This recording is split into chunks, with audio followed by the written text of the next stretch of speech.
So, welcome back once again. I hope whatever we have discussed so far has been understood well.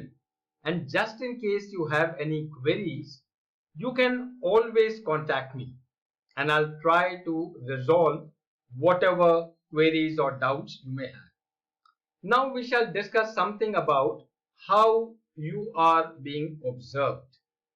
You see, we have already discussed earlier about the mental preparedness, the physical preparedness, and the first impression that you leave when you enter the interview room.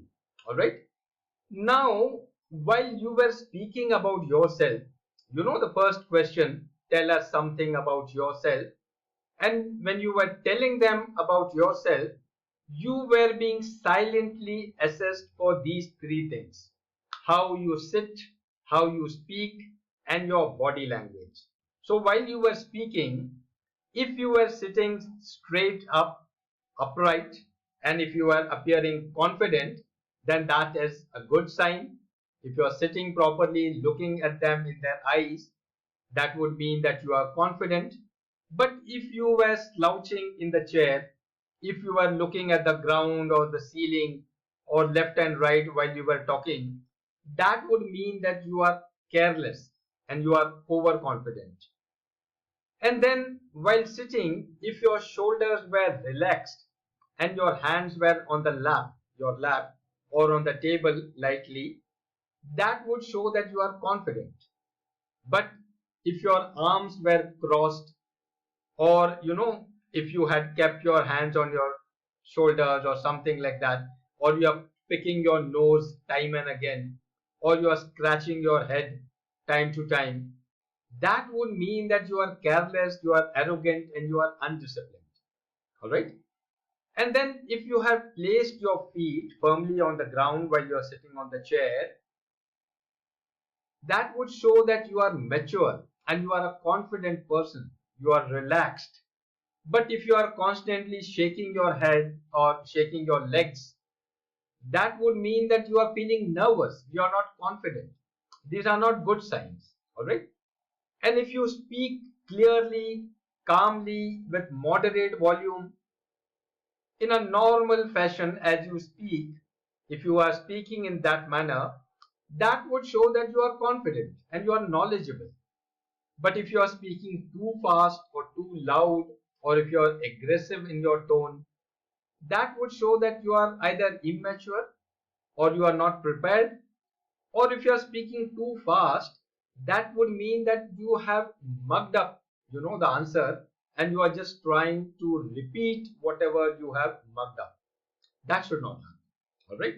Now we will see how you are assessed for these two things: how you handle disagreement, and then your interpersonal behavior. Let us see what it is.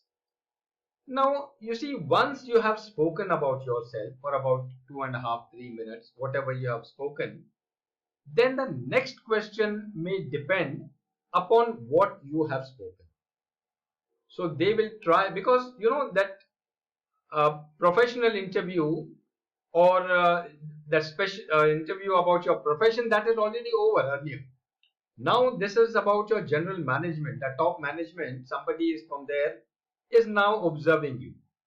So they are interested in knowing not your actual professional knowledge, but something else.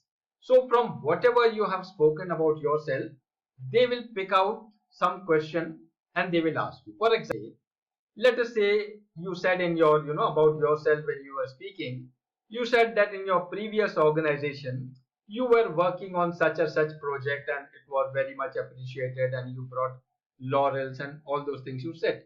So now they may ask you that, okay, you were working on such and such project. That project required a lot of public dealings. So you may be getting a lot of complaints from the public. How did you handle those complaints? Just out of the blue, they may ask you. They are not interested in knowing what complaints, but they may just ask you this question. All right. Now, if you were truthful, if you have actually handled that situation, you will be able to explain to them. But suppose if you say, no sir, there were no complaints, I was handling everything so perfectly, I was doing my job so sincerely, that there were no complaints. If you say something like this, then it would sound absurd. If you are having a public dealing or if you are handling a project, obviously some or other complaints would always have been there. Alright. So if you have not actually handled the project, then you may come out with such an answer which would be absurd. But if you are mature and if you have really handled the situation, then you would say something probably like this. You may say that, sir, whenever there was a complaint, I would first listen patiently to all the complainants or all the parties concerned with the complaint. I would listen to them. I would try to understand what the actual problem was. And then I tried to verify the facts and figures from various sources. And once I had the facts and figures with me, then I took the appropriate corrective actions.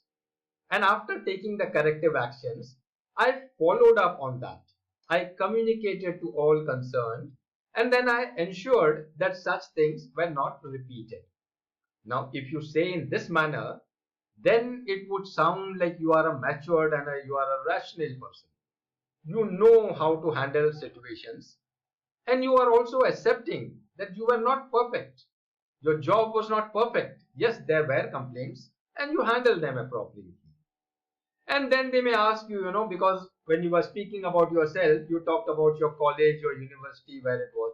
So they may say, okay, you studied in Las Vegas or whatever place. And just tell us what are the civic problems in that area. Just a wild question.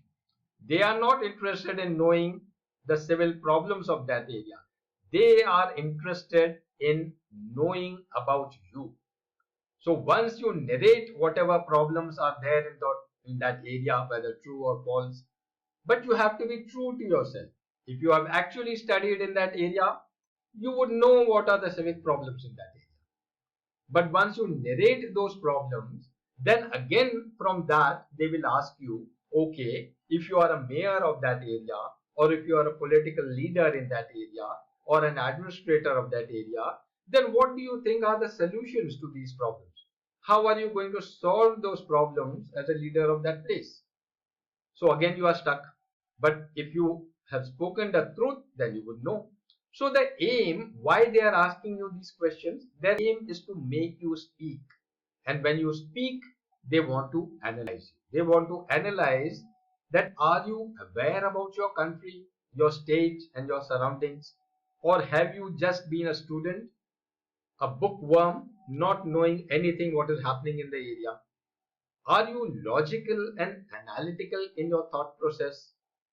How good are you at conversations? Are you just giving them answers in yes and no? Or can you converse properly? Can you make the other person understand what you are trying to say? And then, do you respect others' point of view? Or are you adamant? During the conversation, they may say certain things. No, I don't agree with this. I think you are not speaking the correct thing. Or they may even say that we think that you are lying about it. So they are trying to put you under pressure. Or they may have a different point of view. Then they will observe whether you respect their point of view or are you just adamant with your point. And then how patient are you? Do you get provoked? At times, they will definitely or deliberately try to provoke you. As I gave the example earlier, that even when we go to buy vegetables and fruits, we try to press them and see whether they are fresh or rotten. So the interview panel will also try to pressurize you, provoke you, and see whether you are a genuine person or you get provoked. You see, the people in the interview panel who are sitting there to evaluate you, they are all experienced people. They can differentiate between what you are and what you are trying to be. So don't try to put a facade or a false image. Be true to yourself, be calm, be composed, and try to, find out as to what they exactly want from you and what they are expecting to hear from you. And speak accordingly, confidently, and that is how you will come out with flying colors through an interview. All right.